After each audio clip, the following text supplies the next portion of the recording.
وعلیکم السلام ورحمۃ اللہ وبرکاتہ۔ محترم بھائی نے یہ ایک صحیح ترغیب کے حوالے سے ایک روایت بھیجی ہے، دایاں ہاتھ رخسار کے نیچے رکھ کر داہنی کروٹ سونا۔ اس میں سیدنا ربیعہ بن کعب رضی اللہ عنہ کے حوالے سے ایک روایت لکھی ہے، بیان کرتے ہیں کہ میں دن کے نبی علیہ السلام کی خدمت کیا کرتا تھا، اور جب رات ہو جاتی تو میں آپ علیہ السلام کے دروازے پر جا کر رات گزارتا۔ میں آپ صلی اللہ علیہ وسلم کو ذکر کرتے ہوئے سنتا کہ آپ سبحان اللہ سبحان اللہ سبحان ربی پڑھتے رہتے، یہاں تک کہ میں اکتا جاتا یا مجھ پر نیند کا غلبہ آ جاتا اور میں سو جاتا۔ صحیح ترغیب کا حوالہ ہے، کہتے ہیں جی اس کی تحقیق کر دیں۔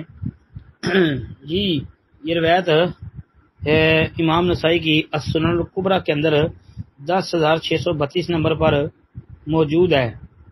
10,632 امام نسائی کی السنن الکبریٰ کے اندر جی اس السنن الکبریٰ والی سند میں یحییٰ بن ابی کثیر کی تدلیس ہے، البتہ مسند ابی عوانہ کے اندر جی یحییٰ بن ابی کثیر کے سماع کی صراحت موجود ہے، لہذا یہ روایت ثابت ہے، صحیح حدیث ہے، یہ صحیح حدیث ہے۔ السلام علیکم ورحمۃ اللہ وبرکاتہ۔ اور یحییٰ بن ابی کثیر کی اور بھی کئی جگہوں پر سماع کی صراحت ملتی ہے۔